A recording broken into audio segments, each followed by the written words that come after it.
안녕하세요. 토요미스테리 디바제시카입니다.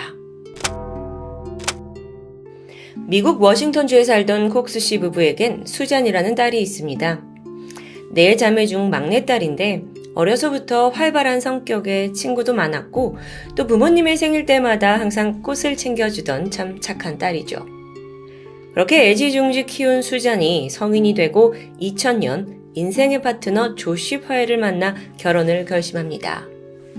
이 두 사람은 고등학생 때 교회에서 처음 만나서 연애를 시작했는데 그러다 보니 부모님도 오랫동안 인정해온 커플이었죠. 수잔과 조시는 결혼 후 유타주 웨스트발리에 둘만의 신혼집을 마련했고요. 또 몇 년 후에 예쁜 아들 둘, 찰리와 브레이든을 얻고는 남부러울 것 없는 행복한 가정을 이루게 되는데요. 그러던 2009년 12월 7일 오전 9시입니다. 그날 가장 먼저 뭔가가 평소답지 않다는 걸 느낀 건 수잔의 자식들을 담당하고 있던 유치원 교사였어요. 평소라면 수잔 부부가 매일 아침 7시쯤 아이들을 맡기러 오곤 했는데 그날만큼은 9시가 넘도록 부부가 나타나지 않는 거예요. 걱정이 됐던 교사는 부부가 연락이 되지 않자 근처에 살던 조시, 남편 조시의 누나 제니퍼에게 연락을 취합니다. 잠시 후 제니퍼가 부부의 집을 찾았어요. 한참 동안 문을 두드렸죠. 하지만 안에서는 인기척이 전혀 느껴지지 않는데요. 이 두 사람은 계속 연락을 해도 받질 않고 결국 불길함을 느낀 제니퍼는 경찰에 신고를 접수합니다. 곧이어 경찰이 왔고 드디어 문을 열고 안으로 들어가요. 그런데 이 집 거실에선 아주 특이한 광경이 펼쳐져 있었습니다. 우선 집안은 고요했어요. 그런데 이 거실에 선풍기 2대가 세게 돌아가고 있는 거예요. 게다가 이 선풍기는 젖어있는 바닥 카페트를 향하고 있었죠. 부부는 여전히 보이지 않는데요. 그러다 몇 시간 뒤인 오후 5시입니다. 차 한 대가 천천히 부부의 집으로 들어옵니다. 보니까 남편 조시와 아이들이에요. 수잔은 보이지 않고요. 누나가 안도하면서 아니 도대체 너 여태 어디 있었냐, 나 신고하고 난리 났었다 얘기를 하는데 이때 조시가 말하길 나 아이들하고 캠핑 다녀왔지. 수잔한테 못 들었어? 누나는 아내와 지금 연락이 되지 않는다 라고 말을 해줬더니 조시가 되게 의아해합니다. 그러면서 자신과 아이들은 전날 저녁에 캠핑을 떠났고 수잔은 아침 홀로 남아있지만 아침에 출근했을 거라고 대수롭지 않게 여겨요. 하지만 수잔은 집과 직장 그 어디서도 모습을 보이지 않고 있습니다. 그렇게 사건은 실종 사건으로 전환되었죠. 직장에 확인을 해보니까 그녀는 그날 무단결근했습니다. 친정 부모에게도 전화했죠. 근데 아무런 소식을 듣지 못했다고 해요. 우선 경찰이 부부의 집을 자세히 살펴보기 시작했습니다. 그 안방을 보다 보니까 침대 옆 협탁 안에 수잔이 쓰던 핸드폰과 지갑이 고스란히 놓여져 있어요. 자발적인 가출이라면 이걸 두고 갔을 리가 없겠죠. 그렇게 의심의 화살은 자연스럽게 남편으로 향하게 되는데요. 이 실종 사건은 당시 언론에 큰 관심을 받았습니다. 당연히 남편 조씨도 주목받았고요. 그러면서 한 언론사와 인터뷰를 진행했는데 기자가 물었죠. 지난밤 몇 시 정도에 캠핑을 간 거예요? 여기서 조씨는 저녁 12시 반쯤인 것 같아요. 즉 어린 아들 둘을 데리고 그 늦은 밤에 집을 떠났다는 거예요. 좀 의외였죠. 그래서 경찰이 이들이 어딜 갔는지 행적을 조사했는데 마침 그날 밤은요 굉장히 눈보라가 심하게 내리치던 날씨였습니다. 캠핑을 하기 적절하지 않았어요. 게다가 조씨가 갔다고 알려준 그 캠핑장을 가보니까 그냥 아무것도 없는 황무지, 그냥 노지였던 거예요. 경찰이 생각했을 때 이런 위험한 곳에서 그 늦은 밤에 애들을 데리고 눈보라 제치고 캠핑했다? 도저히 쉽게 납득할 수 없었죠. 그러던 중 조씨가 캠핑 때 몰고 간 그 미니밴 차량 안에서 굳이 캠핑 때 이게 필요한가 하는 물건들이 발견됩니다. 방수 천막, 그리고 기름통, 삽까지 있었어요. 물론 조씨는 뭐라고 말을 하냐면 날씨 변화가 어떻게 될지 몰라서 내가 다 챙겨갔다라고 설명을 해요. 한편 이번에 경찰은 그 집안에서 선풍기 2대가 막 돌아가고 있었잖아요. 거기에 주목했습니다. 젖은 카페트를 말리고 있었는데 의심스럽죠? 그래서 루미놀 검사를 감행했더니 집안 바닥에서 미처 지워지지 않은 혈흔이 발견됩니다. 감식 결과 수잔의 것이었고요. 자, 지금까지 경찰이 발견한 이 정황 증거들, 남편을 의심하기에 충분하죠. 하지만 조 씨가 설명을 하길, 아니, 차 안의 물품은 캠핑할 때 이것저것 필요하니까 당연한 거고, 카펫? 너무 더러워서 빨아서 말리던 중이었고, 또 혈흔은 아니 이 집이 수잔이 맨날 생활하던 곳인데 작은 상처가 나서 흘린 피일 수도 있지 않느냐 라고 주장합니다. 사실 이게 말이 완전히 안 되는 건 아니에요. 경찰로서도 수잔의 실종 혹은 사망에 대한 결정적인 증거가 없어서 그를 체포할 수는 없었죠. 그렇게 사건은 미궁에 빠져버리는 듯한데 수잔이 실종된 지 1개월이 흘렀을 무렵 조 씨가 돌연 이해할 수 없는 행동을 하기 시작합니다. 아이들을 다 데리고 워싱턴주 다른 지역에 있는 부모님 집으로 이사를 가버린 거예요. 왜 이사했냐 했더니 기자들이 너무 몰려와서 사생활을 침범받는다는 이유입니다. 아니, 근데 아무리 그래도 지금 아내가 실종된 건지 어떤 상황인지도 모르는데 갑자기 이사를 간다는 건 이해하기 힘들잖아요. 혹여 그녀가 절대 돌아오지 않는다는 걸 확신하지 않는 이상에는요. 경찰의 의심의 화살은 더욱 그를 강하게 올가매고 있었습니다. 그러던 중에 수잔과 조 씨, 이 부부의 양측 지인들에게서 한 가지 제보가 들어와요. 사실 결혼 10년 차가 되었던 이 부부의 관계가 굉장히 위태로웠다는 점입니다. 조 씨는 집에서 프리랜서 웹디자이너 일을 하고 있었는데 경기 불황으로 인해서 거의 무직 상태나 다름없었다고 해요. 그러다 보니 아내 수잔이 혼자서 생계를 꾸려나갔고 자연스럽게 조 씨는 집에서 아이들을 돌봤다는데요. 이게 뭔가 좀 일이 뜻대로 풀리지 않잖아요. 그래서 조 씨가 스트레스를 받고 그걸 모두 수잔에게 풉니다. 매사에 예민하고 신경질적이고 심지어 수잔 쪽 지인에 따르면 폭력적인 모습까지 보였다고 해요. 실제로 조 씨가 수사선상에 올랐을 때 경찰이 집안을 수색했었거든요. 근데 그때 수잔이 남겨둔 비디오와 다이어리가 있었습니다. 근데 그 내용이 충격적이었죠. 나와 내 아이들의 안전을 위해 나는 반드시 기록을 해야 한다. 난 지금까지 3, 4년 동안 극심한 결혼 스트레스를 받고 있다. 조 씨가 나를 위협한다.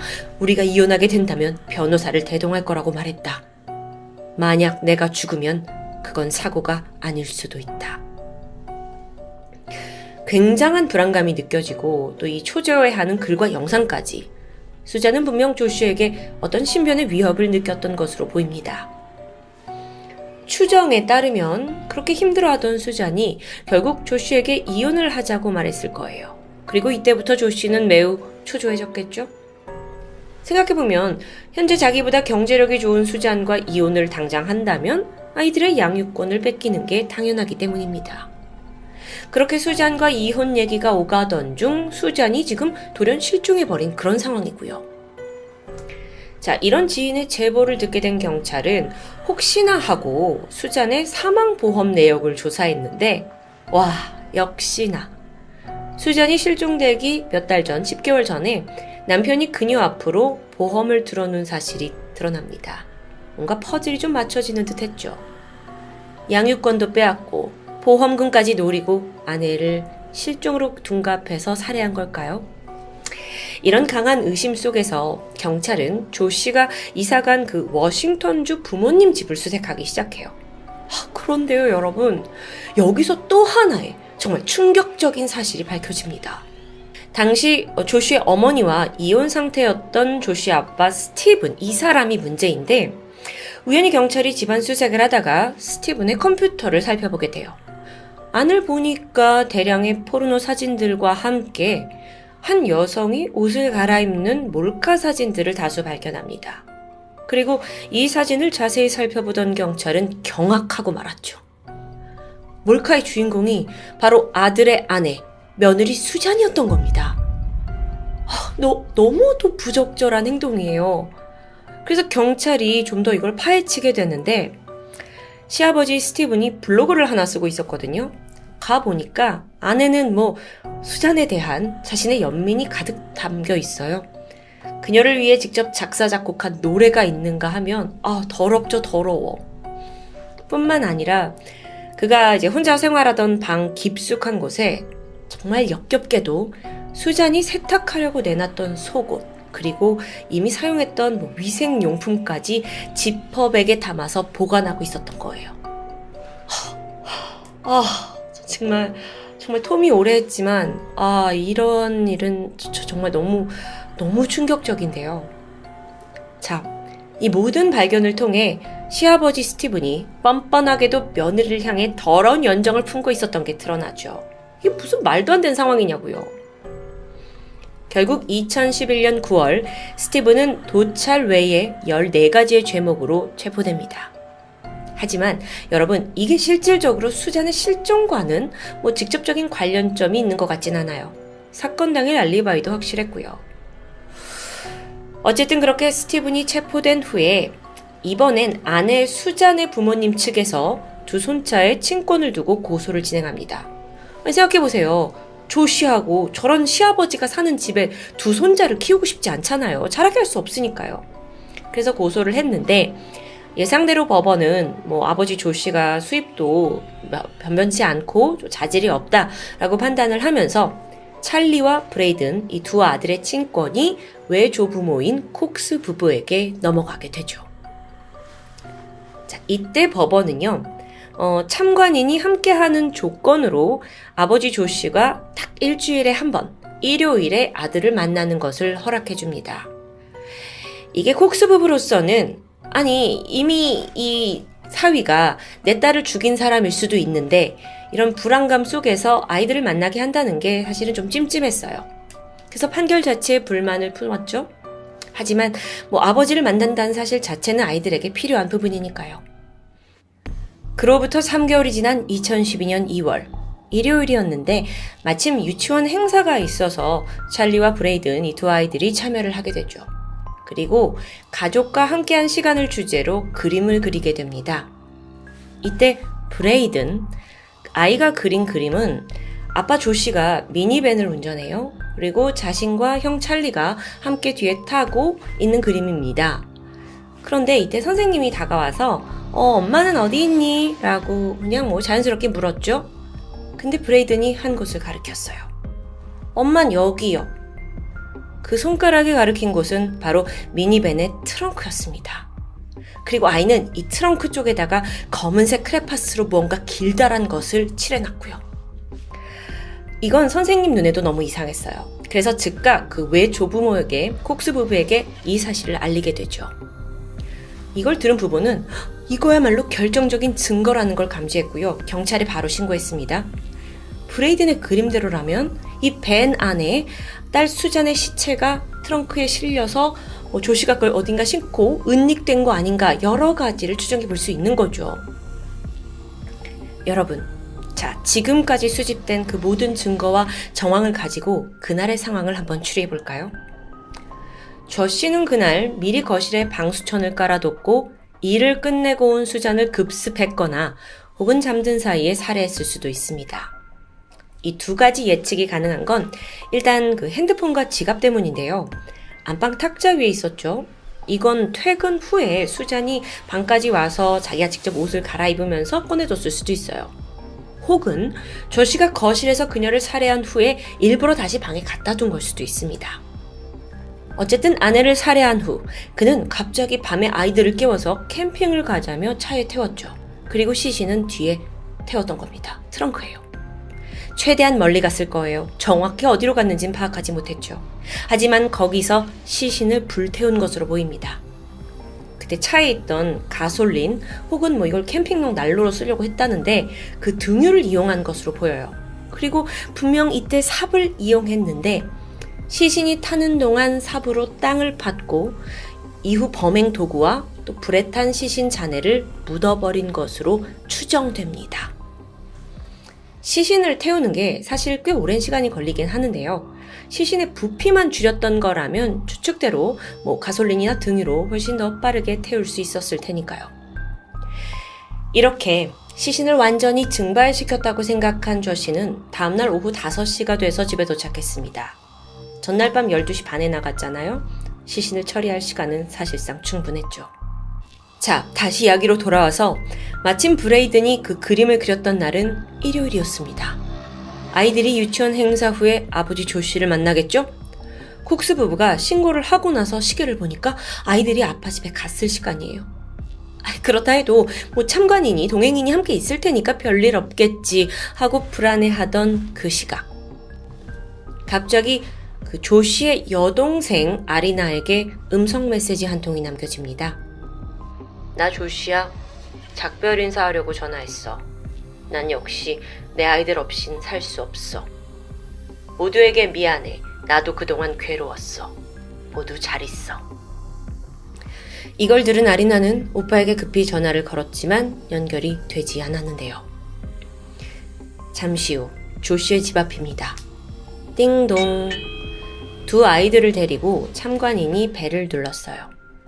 일주일 만에 아빠를 봤기 때문에 아이들이 너무 반가워하면서 아빠 품에 안겼죠. 참관인이 그걸 흐뭇하게 바라보면서 함께 집 안으로 들어가려던 그때 조씨가 아이들을 안고 재빨리 들어가더니 문을 쾅 잠궈버립니다. 그래서 참관인이 달려가가지고 왜 이러세요? 왜 이러세요? 문을 두드렸지만 조씨는 꿈쩍도 하지 않았어요. 무슨 상황인가 당황해하던 그때 잠시 후 안에서 아이들의 울음소리가 들렸습니다. 막 괴로워하는 듯한 비명이요.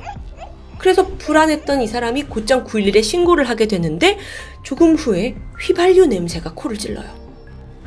1분도 채 되지 않아 집안에서는 검은 연기가 피어오르기 시작했고 잠시 후 펑! 하는 폭발음과 함께 조씨의 집이 폭발되고 말았습니다. 서둘러 911이 도착해서 불길은 잡았지만 집 안에서 조씨 그리고 두 아이들의 사체가 모두 불에 탄 채 발견되었어요. 근데 여기서 더 끔찍한 건 부검 결과였죠. 당시 겨우 7살이었던 찰스와 5살 브레이든의 머리와 목에는 도끼로 인한 외상이 있었습니다. 이 미친 아버지가 도끼로 두 아들을 살해한 후에 휘발유에 불을 붙여서 방화, 폭발을 유발한 것으로 추측돼요. 지금 보고 계신 이 사진은 폭발 이후 조슈의 집입니다. 시커멓고 앙상한 철근 뼈대만 남아있는데요. 너무 비극이에요. 이 소식을 들은 콕스 부부가 망연자실했죠. 조씨의 이 자살 폭발로 손자들도 잃었고 자신의 딸 수잔의 행방까지도 이제 찾지 못하게 됐으니까요. 마지막으로 이 콕스 부부에 대한 이야기가 좀 남아 있습니다.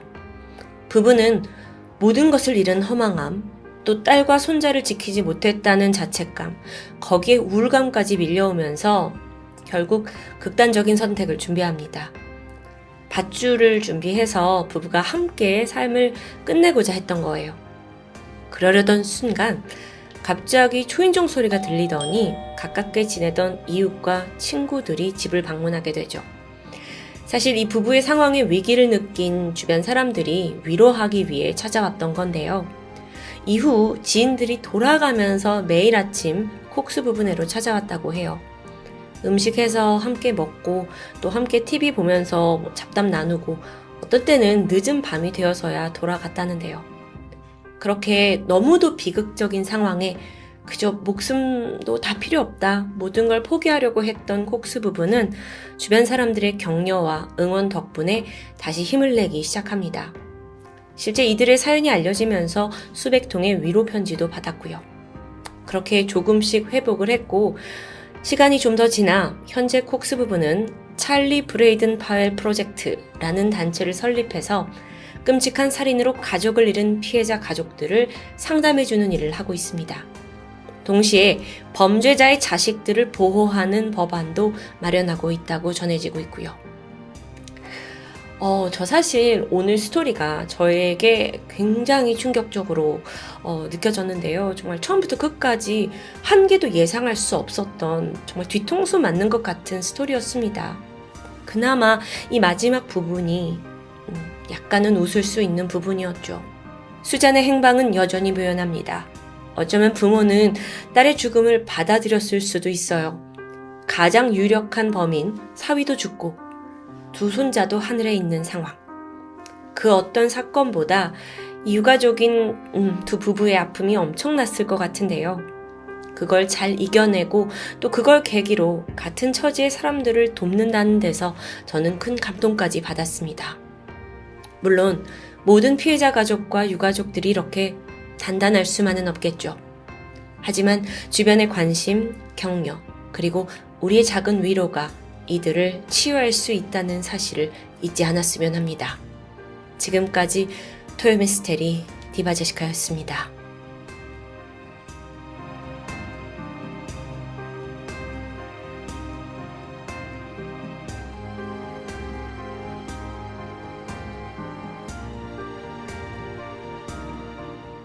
안녕하세요. 토요미스테리 디바제시카입니다. 일본의 국민 캐릭터 도라에몽. 한 언론에서는 이 도라에몽을 두고 아시아에서 가장 껴안고 싶은 영웅이다 라고 칭송할 정도인데요. 이 도라에몽 스토리를 잘 모르시는 분들을 위해 설명하자면 주인공 노진구는 잠자는 거 좋아하고 공부 잘 못하는 평범한 초등학생이었는데 어느 날 미래에서 온 로봇 도라에몽 덕분에 그 역경을 조금씩 헤쳐나간다는 내용입니다. 그런데 이 사랑스러운 캐릭터가 변질돼 버리는 아주 충격적인 사건이 일본에서 발생했습니다. 시간은 1999년 4월 14일. 일본 야마구치현 히카리시에 위치한 아파트에서 한 배관 설비회사 직원이 집집마다 돌아다니며 수도관을 점검하고 있었습니다. 그의 이름은 후쿠다 타카유키. 마침 고등학교를 막 졸업하고 갓 취직한 18살 신입사원이었어요. 그래서인지 열정이 아주 넘쳤고요. 그의 업무는 단순했죠. 한 집 한 집 방문해서 화장실 물 틀어보고 이상 없는지 살피는 그런 업무입니다. 10동에서 점검을 시작해서 어느덧 9동, 8동, 7동까지 다다랐고 오후 2시 20분. 타카유키는 또 다른 가정집의 초인종을 누릅니다. 잠시 후 이곳에 살고 있던 23살의 여성 모토무라 야요이가 문을 엽니다. 직원이 말했죠. 잠깐이면 됩니다. 화장실 배관 좀 확인할게요. 타카유키는 그 수도관 확인차 바로 화장실로 들어갔고요. 집주인 야요이는 별 생각 없이 거실에서 계속 TV를 보고 있었죠. 그런데 웬일인지 이 타카유키가 시간이 꽤 걸리는 듯 했어요. 배관에 문제라도 있는 걸까요? 그렇게 10분 정도가 지난 2시 30분. 비명소리가 들렸습니다. 갑자기 타카유키가 집주인 야요이를 뒤에서 끌어안더니 강도로 돌변한 거예요. 그는 야요이를 바닥에 넘어뜨리고 몸 위로 올라타더니 양손으로 그녀의 하복부를 움켜쥐는 다소 기이한 행동을 보였습니다. 이 돌발 상황에 집주인 야요이는 격렬하게 저항하면서 비명을 질렀죠. 그랬더니 급기야 타카유키는 그녀의 목을 졸랐고 잠시 후 야요이의 몸에 힘이 풀려버립니다. 아니, 인상 좋던 배관공의 갑작스러운 살인. 하지만 타카유키의 악행은 여기서 끝이 아니었죠. 그는 야요이의 양손을 묶어 결박했고 코와 입에 테이프를 붙였어요. 그리고 이미 숨이 끊어진 야요이에게 몹쓸 짓을 하게 되죠. 엽기 그 자체입니다. 그런데 더 큰 문제는 이 집에 야요이만 있는 게 아니라는 점이에요. 생후 11개월 된 딸 유카. 아무도 없는 줄 알았던 이 집에서 갑자기 아기 울음소리가 울려 퍼집니다. 그러자 타카유키 또한 자기 범행이 발각될까 두려움이 엄습했어요. 아이가 증언을 할 수는 없겠죠. 하지만 이 존재 자체가 거슬렸던 겁니다. 그래서 잠시 후 타카유키는 침대에 누워서 울고 있던 그 생후 11개월짜리 아기를 찾아냈고 그대로 마루에 던진 후 밧줄로 목을 졸라 질식사시킵니다. 이후 그는 이 아기 유카의 시신을 천주머니에 담았고 엄마인 야요이의 시신과 함께 벽장에 집어넣어요. 그리고는 내부 여기저기를 뒤져서 지갑을 가지고 현장을 빠져나왔죠. 그날 오후 일을 끝내고 돌아온 남편 모토무라 히요시에 의해 이 참혹한 현장이 발견되었습니다. 벽장 안엔 아내 시신이 있죠. 그리고 바로 그 위 선반에 주머니 속에 있는 딸의 시신까지. 남편의 충격은 이루 말할 수 없습니다. 그래도 다행인 점이 있다면 이 살인범이 금세 특정이 되면서 도주가 오래가진 못했다는 겁니다. 사건 발생 4일 후인 4월 18일, 그간 훔친 돈으로 오락실을 전전하던 범인 타카유키는 결국 경찰에 검거됩니다. 그는 모든 혐의를 순순히 인정했어요. 하지만 이 살인에 대해서는 절대 고의성이 없었다고 주장하는 거예요. 그간 내뱉은 살인의 동기, 도대체 왜 죽였느냐? 이건 너무도 기묘했습니다. 그날 야요이를 처음 봤어요. 그런데 보는 순간 그녀가 자신의 죽은 엄마와 너무도 닮았기 때문에 갑자기 끌어안았다는 겁니다. 그리움에 그냥 와락 껴안았는데 야요이가 비명을 지르는 바람에 그냥 죽이게 되었다는 설명. 아니 근데요, 사건이 어떻게 벌어졌는지 아시잖아요. 엄마와 닮았다면서 겁탈까지 한다? 전혀 앞뒤가 맞지 않죠. 아니 그리고 아기는 왜 죽여요? 이에 대해서도 그 아기 유카를 교살하려던 건 아니었고 어느 순간 울지 않길래 자기가 목에 리본을 묶어줬다는 너무도 황당한 변명입니다. 그런데 여러분, 더 어이없는 발언은 지금부터입니다.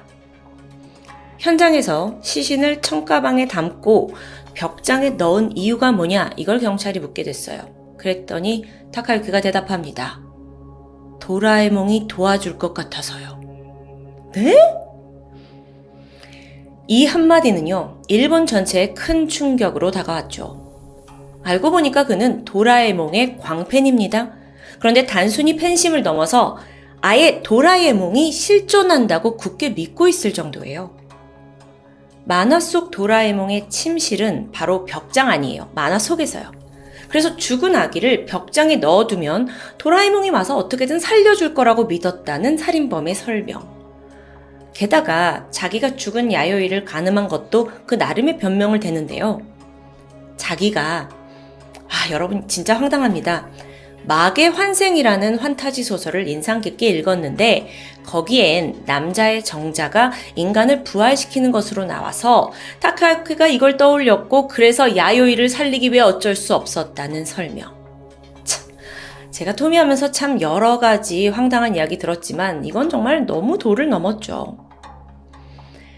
이렇게 굉장히 터무니없는 주장 같지만 이건 분명 판결에는 큰 영향을 미칠 수 있습니다. 그러니까 그는 자신의 행위가 나름대로 사람을 살리기 위한 거였다. 그래서 살인죄가 아니라 상해치사라고 우기는 거예요. 그래서 감형을 받아야 한다는 거죠. 세상 이렇게 뻔뻔한 미친놈이 있을까요? 정말 정신적으로도 단단히 잘못된 것 같은데요. 그럼 이 사람이 이전에는 전조 증상이 없었을까? 먼저 타카유키의 과거를 좀 살펴보면 유년 시절은 상당히 불행했습니다. 아버지는 술과 도박에 쩌들어 살면서 가정폭력을 일삼았습니다. 애가 초등학생일 때 아들을 거꾸로 들고 이 상반신을 욕조에 집어넣는 이런 가학행위를 했을 정도니까요. 타카유키가 중학교 1학년이 되었을 때 엄마는 이 폭력을 견디다 못해 끝내 극단적인 선택을 하고 말아요. 그런데 또 하필 엄마의 시신을 목격한 사람도 그리고 이걸 처리한 사람도 아들 타카유키였습니다. 이건 그의 인생에 상당한 트라우마로 남았겠죠.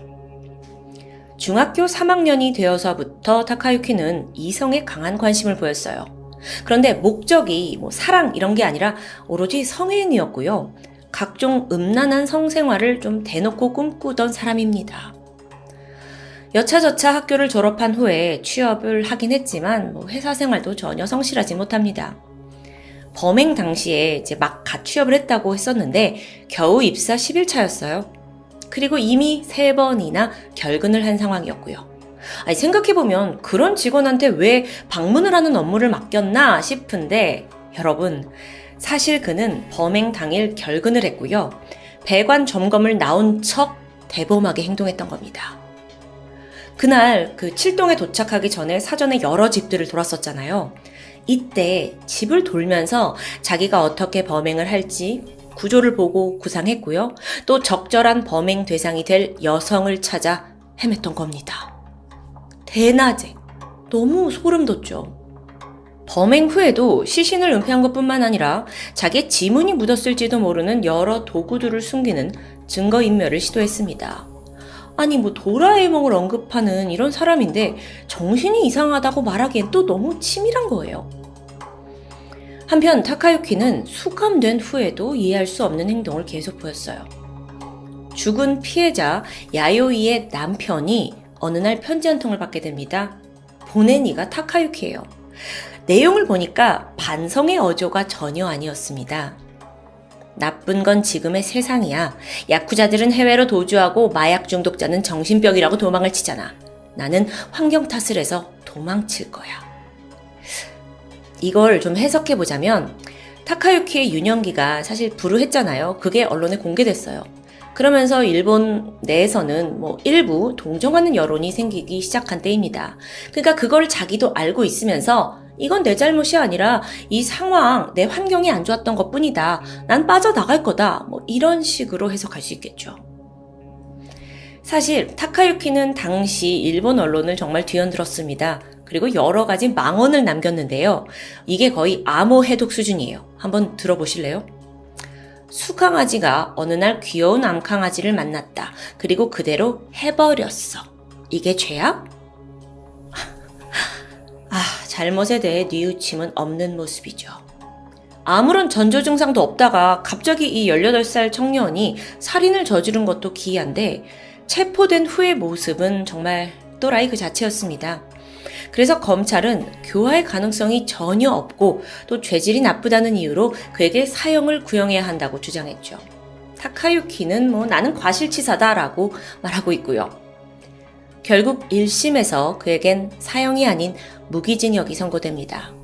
그래도 무기징역이 된 이유는 살인의 우발성이 인정되었고 또 반성의 여지가 있다는 거예요. 근데 도대체 어느 대목에서 그런 걸 봤다는 거죠? 이 판결에서 가장 충격을 받은 건 피해자의 남편이자 또 아빠인 히로시 씨였습니다. 그는 울분을 토하면서 차라리 저놈을 풀어줘라. 내가 직접 죽일 거다. 이렇게 거친 분노를 숨기지 않았습니다. 이후 항소 그리고 또 파기환송을 거치면서 재판은 길어졌고요. 2008년 4월 드디어 마지막 판결을 남겨두고 있었습니다. 그리고 마침내 히로시마 고등법원은 타카유키에게 사형을 선고했죠. 범행 당시 타카유키는 18살 청소년으로 분류가 되었어요. 그래서 보호법의 대상이긴 했는데 결국 사형을 면할 수는 없었던 겁니다. 일본에서도 아주 이례적인 일이었죠. 근데 타카유키는 포기하지 않았어요. 정신감정서를 증거로 제출하면서 감옥에 gat혀서도 끈질기게 항소를 제기한 거예요. 사건 발생 21년이 지난 2020년에도 또다시 항소를 했는데 그러니까 이미 그전에도 계속 한 거죠. 이때 대법원은 재차 사건을 기각하면서 아예 재심 청구 자체를 금지시켜버립니다. 여기엔 괘씸죄가 적용된 걸 텐데요. 그렇게 그는 현재 일본의 사형수로 죽을 날만을 기다리고 있습니다. 하루아침에 벌어진 살인극으로 사랑하는 아내 그리고 11개월 된 딸까지 잃은 모토무라 히로시 씨. 너무나도 큰 슬픔을 겪었지만 주저앉진 않았습니다. 사건 다음 해인 2000년에 자신과 같은 아픔을 겪은 이들을 위해 전국 피해자 모임을 창단해서 수년이 지난 지금까지도 이 범죄 피해자들의 고통에 대해 강연을 해오고 있어요. 아니 근데 또 일본에 이걸 곱지 않게 보는 사람들도 있습니다. 인터넷에 보면 좀 황당하지만 그를 향한 악플이 꽤 존재합니다. 실제로 아내와 아이가 죽은 지 13년 후에 히로시 씨도 새 가정을 꾸리기 위해 재혼을 하게 되는데요. 이걸 가지고 또 꼬투리를 잡는 거죠. 또 그가 피해자를 대변하는 척 하면서 결국엔 큰 돈을 번 거다라는 것도 입방아에 올랐습니다. 그런 화제성 때문인지 지금까지도 일본에선 히로시 씨가 누구와 어떻게 살고 있는지 그 근황이 꾸준히 공유되고 있어요. 관심을 받는다는 거죠. 아니 근데 범죄자보다 오히려 유가족의 사생활이 더 관심을 받고 있는 좀 아이러니한 상황입니다. 히로시는 20여 년 전 사건 당시에 오히려 그때 사람들은 너무도 무관심했는데 그래서 힘들었는데 지금에 와서는 나의 근황을 궁금해한다며 도대체 무슨 심리인지 모르겠다고 토로했습니다. 마지막으로 이 사건에서 가장 주목을 받았던 건 사실 타카유키의 그 황당한 망언, 변명들이었어요. 특히 도라에몽이 시신 처리를 도와줄 것 같다라는 말이 상당히 유명해진 거죠. 그 악영향을 의식했는지 일본의 커뮤니티에서는 금지 검색어 중 하나로 도라에몽에게 도움을 받자라는 말이 등재되기도 합니다. 일각에서는요, 정말 타카유키가 도라에몽을 믿고 죽은 사람을 성관계로 살릴 수 있다, 여기에 어떤 사이비적인 믿음이 관여된 건 아닌지 논란이 있습니다. 혹여 심신미약을 만들어내려고 얼토당토하는 말을 지어낸 걸 수도 있겠죠. 한 가지 분명한 건 범죄자의 살인을 무마해주는 도라에몽은 이 세상에 절대 존재하지 않는다는 점입니다. 지금까지 토요미스테리 디바제시카였습니다.